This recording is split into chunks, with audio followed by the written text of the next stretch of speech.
បាទសួស្តីអ្នកនរគ្នាជួបគ្នាមកកាន់ tutorial ទី7គឺតាក់ទងទៅនឹង object oriented techniques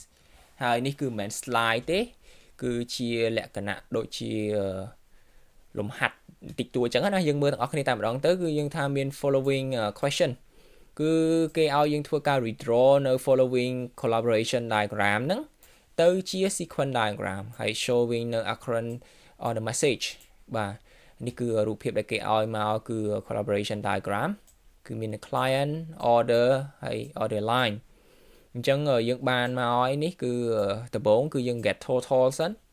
បន្ទាប់ពី get total ហើយយើងអាចនឹងធ្វើការ get នៅ value ហើយនេះគឺអាចចាប់ពី1ដល់ n បាទហើយហ្នឹងហើយយើងធ្វើម៉េចដើម្បីគូររូបហ្នឹងទៅជា sequence diagram បានហើយសំណួរទី2គឺ many word processor ជាមួយនឹង graphical editor ជាមួយនឹង similar tool ហ្នឹងធ្វើការ provide នៅ cut copy នៅ paste operation ដោយការប្រើប្រាស់នៅ clipboard facility ហើយ at runtime suppose that such system consists of an instance គឺជា editor class ដែលវាធ្វើការ link ទៅកាន់ instance មួយចំនួននៃ entity class element class ហើយ element ហ្នឹងវាគឺជា item ដែល manipulate ដោយ tool ដូចជា the word of shape ហើយ some of the element that may have been selected by the user អញ្ចឹង editor ហ្នឹងវា also link ទៅកាន់ instance នៃ clipboard class ដែលវាធ្វើការ maintain នៅ link ទៅកាន់ element ទាំងអស់ដោយធ្វើការ place ទៅលើ clipboard ហើយបន្តមកទៀតគឺ element ហ្នឹងគឺ cannot simultaneously be displayed by the editor ឬក៏ by clipboard ទេអញ្ចឹងគេឲ្យមក requirement អញ្ចឹងណាហើយក៏គេឲ្យយើងធ្វើការ draw នៅ sequence diagram ដែល showing នៅមានរឿងអ្វីកើតឡើងនៅពេលដែល editor ធ្វើការ receive cut message ចេញពី client ហើយ effects ហ្នឹងគឺ all currently selected by element ហ្នឹងគឺត្រូវបាន move ទៅកាន់ clipboard ហើយទី2គឺយើងធ្វើការ draw នៅ sequence diagram showing what happened when the editor receive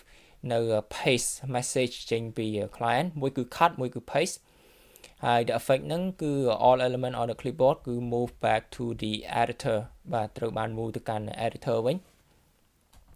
ទី3គឺធ្វើការ draw នៅ sequence diagram ដែល show នៅ what happened នៅពេលដែល editor ហ្នឹងគឺធ្វើការ receive នៅ copy message ចេញពី client ហើយ the effect នេះគឺ is all currently selected element គឺត្រូវបាន copy ទៅកាន់ clipboard assume that element implement នៅ clone operation ហើយដែលធ្វើការ return នៅ exact copy នៃ element អាហ្នឹងគឺយើងគេតម្រូវឲ្យយើងគូរនៅ sequence diagram ណាហើយទី4ហ្នឹងគឺ draw នៅ equivalent collaboration diagram ដែលចេញពីសំណួរចម្លើយដែលយើងបានសរសេរតាក់ទងទៅនឹង ABC ហ្នឹងអញ្ចឹងគេឲ្យយើងគូរនៅដំបូងគឺ sequence diagram ហើយសំណួរ D នេះគេឲ្យយើងគូរចេញជា collaboration diagram ម្ដងបាទអញ្ចឹងយើងធ្វើយ៉ាងណាដើម្បីគូរវាបានគឺយើងបានមើលតាក់ទងទៅនឹងមេរៀនចាស់ៗហើយគឺវីដេអូមុនហ្នឹងខ្ញុំបានលើកឡើងទៅចំណុចហ្នឹងទាំងអស់ហ្នឹងហើយបាទអញ្ចឹងវីដេអូហ្នឹងគឺមានតែប៉ុណ្្នឹងទេហើយនេះគឺជាសំណួរដែលយើងអាចធ្វើការ practice បានអញ្ចឹងវីដេអូហ្នឹងគឺខ្លីបាទគឺខ្លីហើយម្ដងទៀតគឺអរគុណចំពោះការតាមដានរបស់អ្នកទាំងអស់គ្នាជួបគ្នានៅវីដេអូក្រោយទៀត